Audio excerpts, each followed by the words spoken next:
My ex-wife invited her affair partner to our daughter's wedding, so I stayed silent, filed paperwork, and removed him calmly before the vows began. I nearly dropped my glass when I saw his name.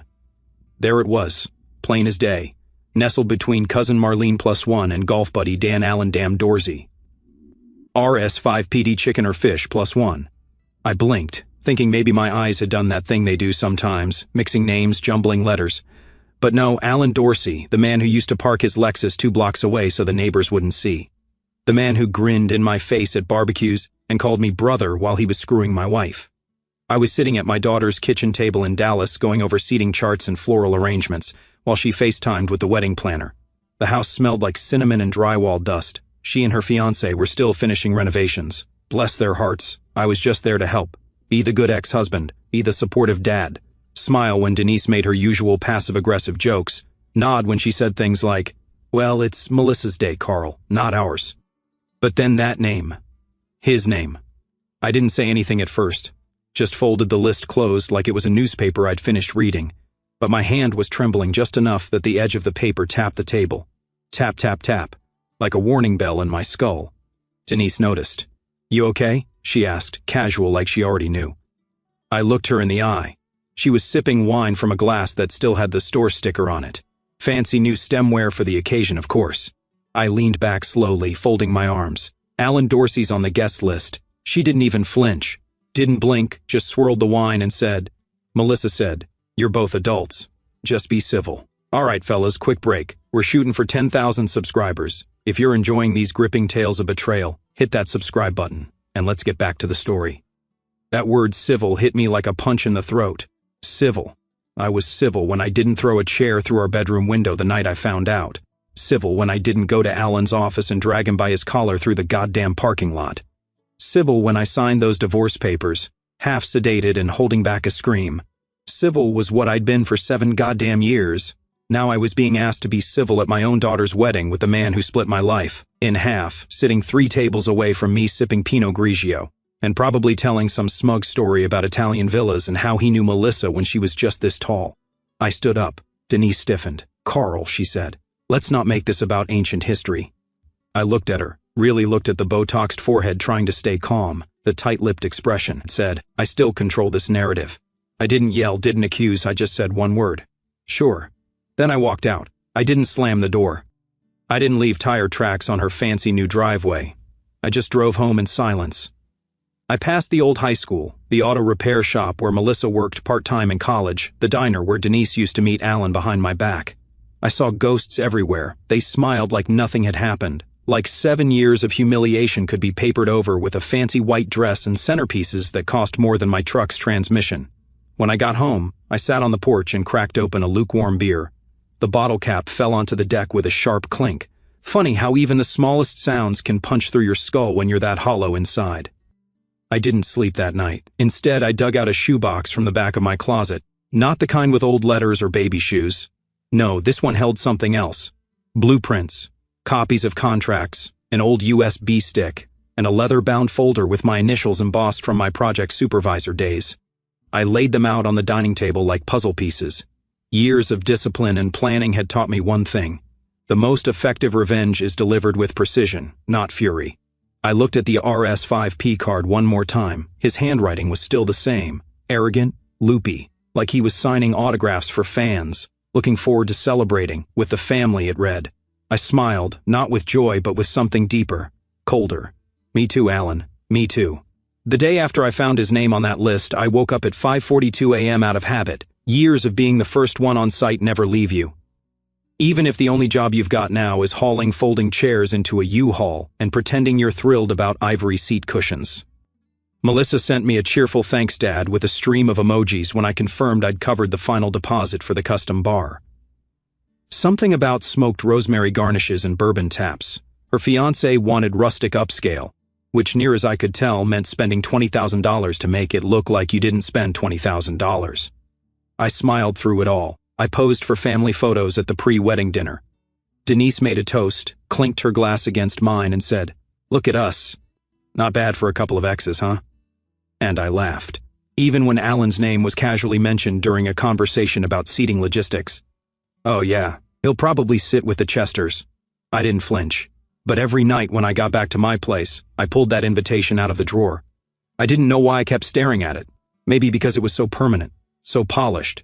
Alan Dorsey and guest in engraved gold, no less. Like he was a goddamn ambassador. On the third night, after a rehearsal dinner where Denise hugged me too long and whispered, "Thank you for being decent," I sat on my porch with that card in my hand and dialed a number from a contact I hadn't used since Melissa's Sweet 16. Lisa Jennings, Bellwood Gardens. "Lisa, this is Carl Morton." Silence for a beat. Then Carl, "Wow, been a while. You calling about the bar setup?" "No," I said. "This is a confidential security matter. I'll explain everything in person."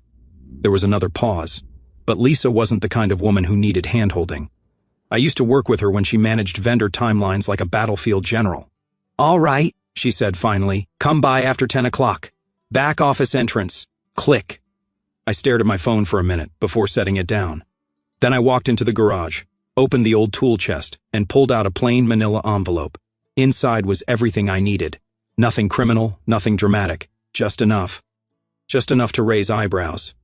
Just enough to raise questions. Just enough to make someone like Lisa Jennings look me in the eye and say, "You sure you want to do this?" Because that's the beauty of subtle sabotage. You don't scream, you don't threaten, you don't draw blood. You let the system do what it's designed to do. Protect the illusion of peace. And Alan Allen was a threat to peace, to my daughter's peace.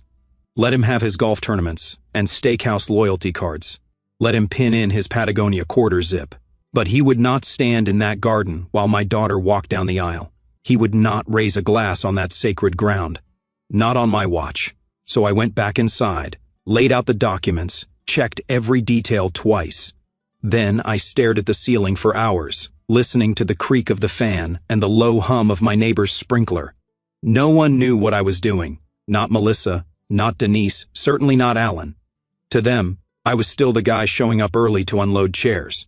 The guy writing checks, the guy who just smiled and said, "Whatever's easiest," every time a decision was made. But beneath it all, the wedding machine kept rolling, and I was in the engine room slowly unscrewing the bolts.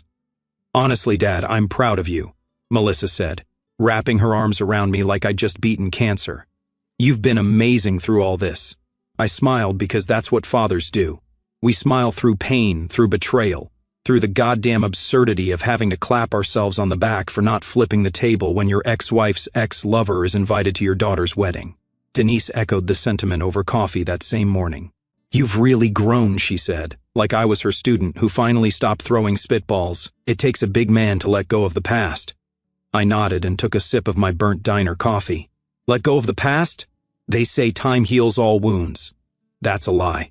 Time hides wounds, covers them up with polite smiles, busy schedules, and tiny acts of compliance that look like growth, but are really just fear dressed up in khakis.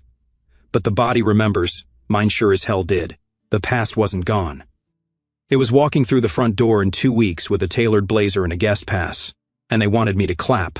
Alan's RS5P arrived in the mail with that same insufferable handwriting, looping and smug like it belonged on the side of a wine bottle label. "Looking forward to seeing everyone," it said, exclamation mark and all. Everyone praised me for being civil. I didn't even flinch when Melissa said we put him near the back just in case. "It's fine, right?" "Sure," I said, because what was the point in arguing now? No one noticed the way my eyes didn't smile with the rest of my face. No one noticed that I stopped drinking coffee and switched to cold soda, or that I started showing up to planning meetings 15 minutes early and leaving 10 minutes late. I was watching, listening, timing everything. Then came Friday night, 1 week before the wedding. The streets were quiet.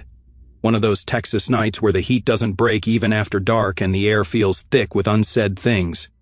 I left my house at 11:12 p.m., the manila envelope on the passenger seat like a sleeping co-conspirator. Bellwood Gardens was empty, just the dull orange glow of the security lights and the soft buzz of cicadas in the trees. I parked around the back. Lisa met me at the service door, her hair up, reading glasses still perched on her nose. "You came late," she said. I wanted to be discreet. I handed her the envelope. No label, no fanfare. She opened it right there under the flickering backlight. She didn't speak at first, just flipped through the documents, her fingers pausing at key words like incident, restraining suggestion, and inappropriate boundary violations. One sheet had a photo of Alan from 2018, tan, smug, his hand too low on a woman's back at a company function. Another had a timeline. Another had a handwritten note, old and crumpled, signed with Denise's name. Lisa's face shifted slowly. Eyebrows arched, lips pressed thin. The look of someone realizing they've just been handed a live grenade and they've got exactly 1 second to figure out which way to throw it. "Understood," she finally said, pressing the envelope closed like it might bite her. I nodded, turned. "No thank you, no pleasantries. Just the sound of my boots crunching gravel as I walked back to the truck." Back home, I sat on the edge of my bed in the dark, shirt still sticking to my back. I stared at the blank wall and thought about Alan, about how easy it had been for him to slip into my life, into our life, and how easily he was going to be removed from this one. The past was back, but this time it wasn't just repeating itself. It was being rewritten. The sun hit Dallas like a halogen spotlight, the kind of heat that melts lipstick and warps vinyl banners. But Bellwood Gardens glistened.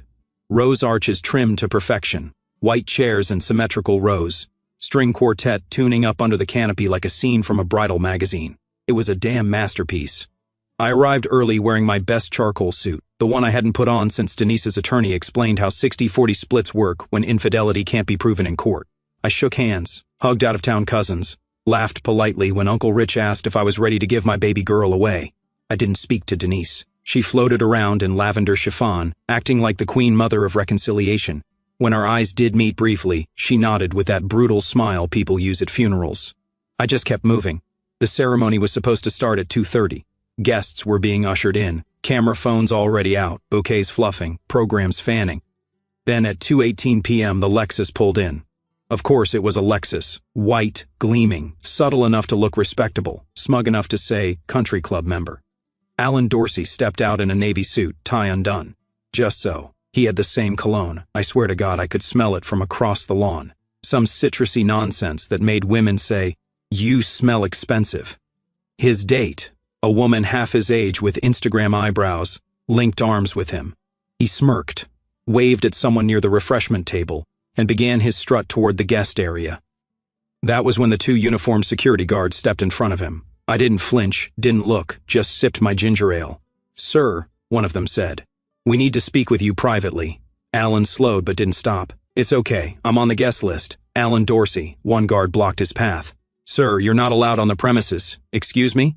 Alan's voice sharpened. His date blinked wide-eyed. I said, "You're not allowed on the premises." The guests started turning. Conversations quieted. The string quartet froze in mid-tune. One aunt dropped her program. Alan's voice rose. "This is a mistake. I'm a personal friend of the bride's family. I have paperwork here indicating otherwise." I watched him go red, redder than I expected. He wasn't used to being denied, not in public, not by hired muscle. Melissa saw the commotion from the bridal prep tent and came flying across the lawn in heels she hadn't broken in yet. "What's going on?" she asked, panting. Alan turned to her like a castaway spotting a rescue boat. "Melissa, they're saying I can't. Carl, you okay?" Melissa looked at me. I didn't answer, just kept my eyes on Alan, who was now frantically trying to explain to the head of security that this was all a ridiculous misunderstanding. The guards were firm but professional. "Sir, this was arranged in advance. You were flagged. You need to leave the premises." Whispers spread through the crowd like gasoline. "Isn't that the guy from the firm Denise worked at? Wait, isn't that the dude who, Oh my God, didn't he wreck Carl and Denise's marriage? No way." Alan's face twisted into something between panic and performative rage. He looked around, but there was no saving him. No suave exit, no speech, just silence. Then cameras. At least 3 phones were pointed at him now. He tried one last time, turning to Melissa. "I don't know what's going on here, but this is humiliating. I came to support you." Melissa didn't speak. She looked from Alan to me, to the security staff, to the growing crowd of guests who were now witnessing a very public reckoning. Then she said quietly, "Maybe you should go." That was it. Alan stared at her like he'd just swallowed glass. Then he spun around, muttering something under his breath, and stormed back toward his Lexus. His date followed, heels clicking faster now. I turned back to the refreshments table, took another sip of ginger ale. The quartet started again hesitantly. The ceremony would go on, but the cracks had already started to show. I didn't even get a full minute to enjoy the echo of his car pulling away. Melissa was on me before I finished my ginger ale. She grabbed my elbow, dragging me behind the rose arch like I was a toddler who'd picked a fight in church. Her heels sank into the soft grass with every step, and her grip tightened with each breath. "What did you do?" she hissed. Her eyes were wide, frantic, glitter smeared on the corner of one lid from tears or sweat. I couldn't tell which. The string quartet was still trying to salvage ambience with an off-key rendition of Canon in D, but nobody was listening anymore. Not really. I kept my voice low, measured. I kept things peaceful. Melissa let out a bitter scoff. Peaceful? You had him thrown out in front of everyone? I shrugged. Not everyone, only those watching. Dad, what the hell was that? You said you were okay with it. You said. I said sure, I interrupted. Didn't say what I meant by it. She stared at me, waiting for the punchline. I didn't offer one. My face was stone, and it made her angrier. That's when Denise strutted over like a general hearing gunfire near the command tent. What is going on? She snapped, arms crossed, jaw clenched, in that performative indignation she always used in front of an audience. Did you seriously just humiliate a guest in public, at our daughter's wedding?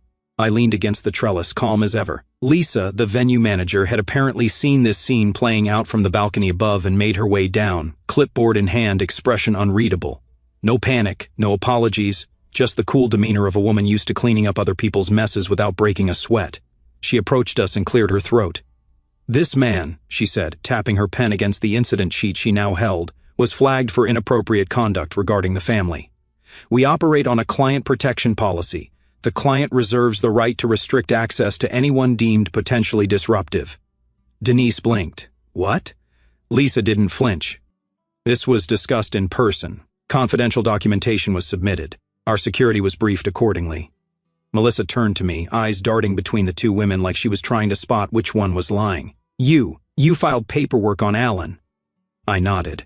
Denise stepped in front of me now. Full righteous fury ignited. You had no right to make that decision without our input. You hijacked this event. Interesting choice of words, I said. Alan knows a thing or two about hijacking. You're unbelievable, she spat. Do you know how much this has damaged her day? The embarrassment, the chaos. Do you even care? Lisa chimed in gently, trying to steer the conversation back into professionalism. We handled the matter discreetly. He escalated the situation himself. Security remained courteous. Guests responded accordingly. The situation was contained. Contained like it was a biohazard.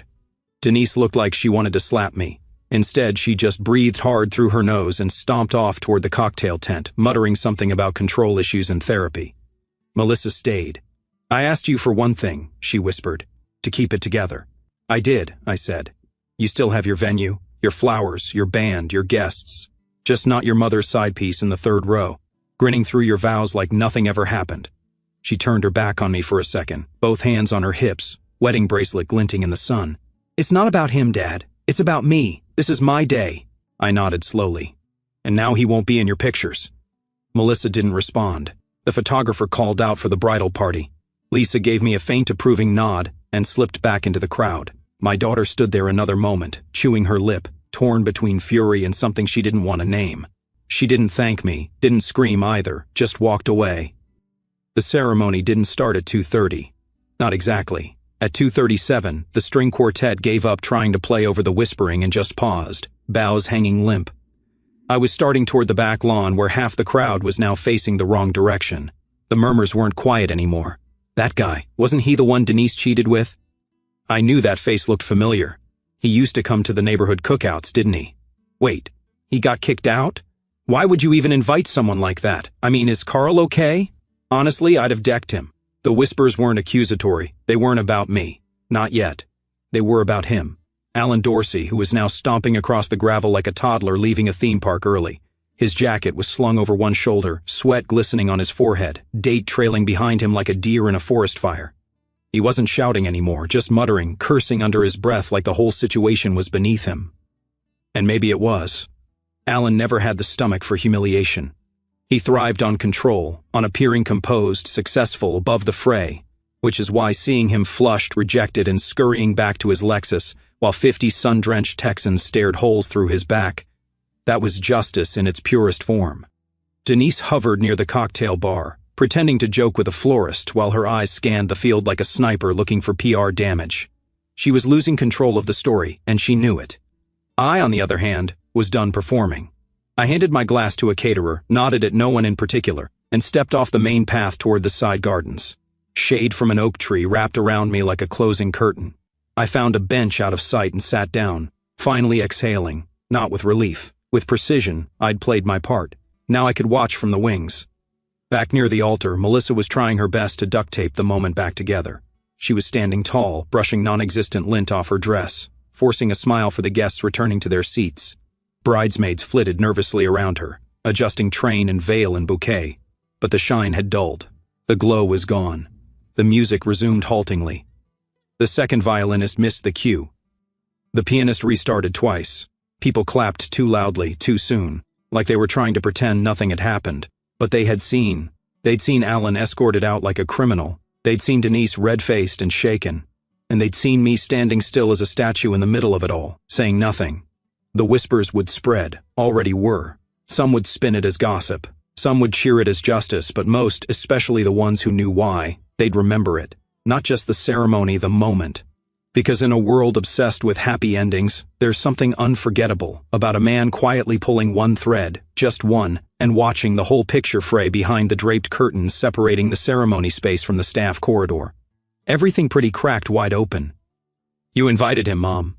Melissa's voice wasn't loud, but it carried that sharp, trembling pitch you only hear from someone teetering between rage and tears. I couldn't see them, but I could hear every word from my bench beneath the oak tree. The shade was cooler now. Long shadows stretching across the gravel, cicadas starting to whisper. I thought, Denise started, but Melissa cut her off. No. Don't give me that you thought he'd be civil crap. You knew what he did. You knew what he meant to Dad. You knew. And you brought him anyway. Why? I didn't think your father would weaponize the venue, Denise shot back, voice suddenly shrill. Jesus, Melissa, you act like I orchestrated some conspiracy because it feels like one. A pause, a rustle, someone knocked something over. Maybe a makeup brush, maybe a champagne flute.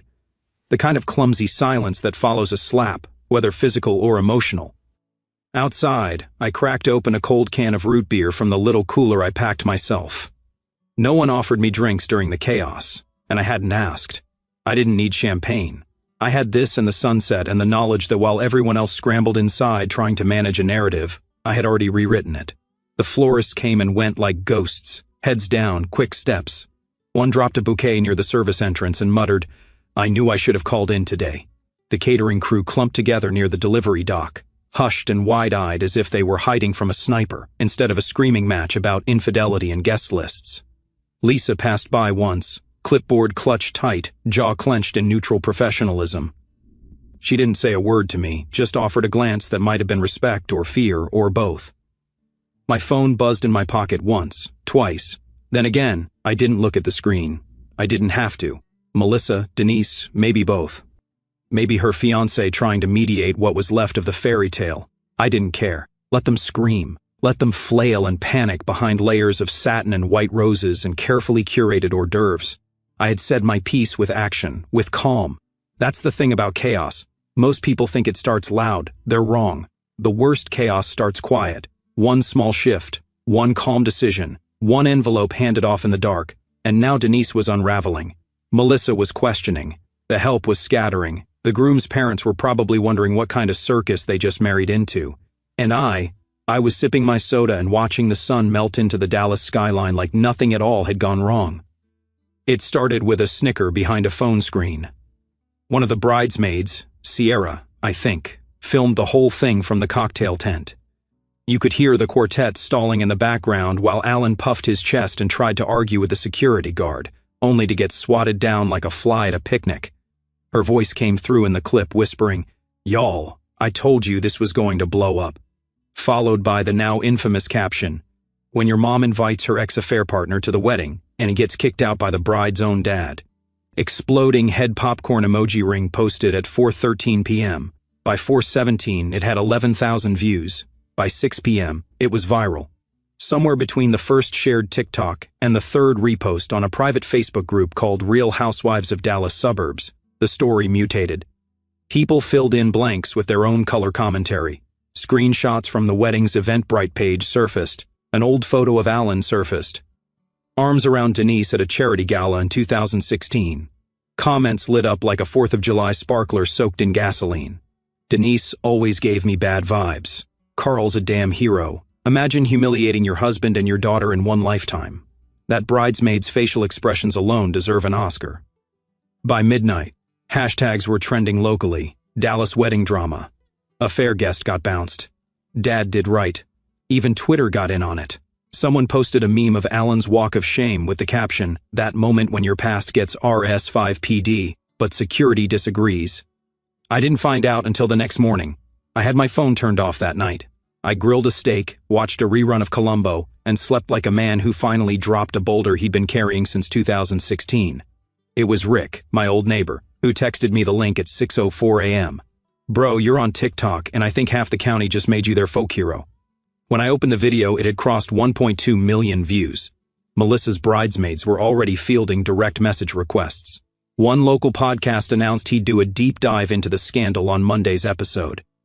A cousin posted a photo of the RS5P card with Alan's name circled in red Sharpie, captioned "the mistake that started it all."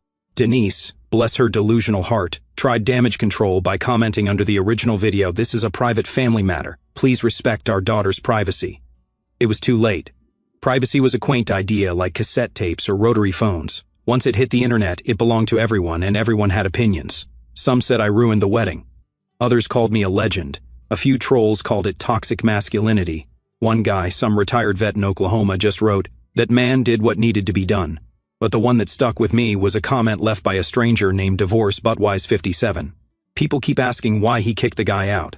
The better question is, why did he ever have to watch that man walk into his daughter's wedding at all? Damn right. My phone rang at 7:41 a.m. Caller ID, Denise Mobile. I let it buzz twice before I answered, not because I was hesitant, because I wanted her to know I wasn't scrambling to pick up. Her voice came through like a chainsaw trying to whisper, "Take the post down." Now Melissa's crying. She's locked herself in the bathroom and won't talk to anyone. I didn't sigh, didn't blink. I didn't post anything, I said flatly. "You think you're being clever?" she snapped. "You lit the damn match and handed it to that girl. You think this is some kind of game?" I stepped outside onto my porch, the morning sun barely cresting the rooftops. Dew still fresh on the railing. The air was thick with that uncomfortable warmth Dallas gets before it decides to punish you with humidity. "Denise," I said slowly. "I didn't tell anyone to record Alan making a fool of himself. I didn't ask anyone to upload it, and I sure as hell didn't ask your affair partner to show up like a peacock on cocaine." Her breath caught. I could feel the fury through the line. "You ruined this for everyone," she spat. I smiled to myself. No, I just made sure he wasn't in the pictures. I hung up. 3 minutes later, voicemail. "Melissa, this time I didn't answer on purpose. Let it go to the recorder."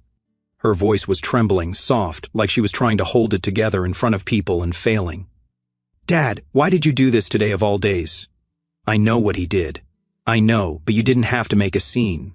People are laughing, sharing it like it's a joke. My wedding. It was supposed to be mine, not another story about you and Mom and your damn Cold War." I played it back twice. Her voice cracked at my wedding, like a porcelain plate dropped on a carpet. Quiet but irreversible. Then I deleted it. No reply, no explanation, not even a text.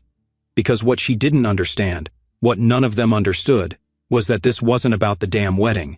This was about a man who showed up to take something he didn't deserve again. And no matter how many bouquets, choreographed dances, or $600 centerpieces they used to cover it up, I wasn't going to let that happen. Not anymore. I poured myself a second cup of coffee. No sugar, no cream, just bitter and black and honest. Then I packed my things, loaded the cooler back into my truck, and started driving. No destination, just away, past the suburbs, past the wedding venue, just road, just space, no radio, no GPS, just the steady hum of tires and the silence I'd earned. I didn't need to explain myself to Denise. I didn't owe Melissa an apology. What they called damage, I called balance. 1 week later, I was baiting a hook on a quiet dock with two of my oldest friends, Eli and Wes, when my name came up on the radio. Not just my name, the story. It was a local station, CZ 103.1 FM, the voice of Dallas suburbia. Some smug midday host with too much energy and not enough depth was teeing it up like a game show segment. All right, folks. Hot topic of the hour. Father ejects ex-wife's affair partner from daughter's wedding. Right move or nuclear meltdown? Eli nearly dropped his sandwich. I just kept threading the line through the hook. Wes chuckled. "Well, I'll be damned. You really made the papers." They weren't kidding. The Stars-Telegram ran a piece titled, "Father Protects Daughter from Mom's Past. Chaos at Upscale Dallas Wedding. Human Interest," they called it. 2 columns of veiled gossip dressed up as journalism. There was a grainy freeze frame from the TikTok. Alan's contorted face mid-argument. My shoulder half in the shot, calm as a monk in the background. Below that, the subhead viral drama sheds light on family tensions, moral boundaries, and wedding etiquette gone wrong. Commentary exploded. The radio callers followed predictable lines. He humiliated his daughter. Totally selfish. Are you kidding? I'd have done worse. That man broke their family. He got what he deserved. Maybe people should think twice before inviting skeletons to dance in the ballroom. Messy family drama shouldn't play out on TikTok. Yeah. Then maybe messy family decisions shouldn't be passed off as mature co-parenting. Some hosts framed it as a tragic generational rift. Others spun it like a folk legend. A few compared me to Clint Eastwood in a Hallmark thriller. One guy who clearly hadn't read a word said I was a toxic alpha relic and that my actions were rooted in emotional violence. Sure, let them theorize. Back in the real world, Denise's social circle imploded like wet cake. Turns out the kind of women who nod politely at brunch while secretly judging each other's marriages don't take kindly to scandal. One by one, the invites dried up. Accidental untags from group photos. Comments left unanswered. Side eyes at yoga class. By Friday, her name was practically radioactive in her tennis league. Melissa posted a short statement on Instagram. This week has been overwhelming. I understand now that certain choices cause pain for people I love. It was a misjudgment. I didn't know the full story. Please respect our family's privacy as we move forward. No mention of Alan or me. But she followed it up by deleting every photo that had Alan in the background. Even the rehearsal dinner shots, cropped them cleaner than a PR firm with a deadline. People asked me, coworkers, neighbors, even the kid at the bait shop, if I had a response. I didn't. I didn't post anything, didn't comment, didn't explain. I was on that dock surrounded by old dogs who didn't need words to know a man had done what was necessary. The water was still, the beer was cold, the fish weren't biting, but it didn't matter. I sat there in the quiet, my phone face down in the glove box of my truck, and watched the sun ripple across the lake like nothing in the world was broken. Because for the first time in years, it wasn't.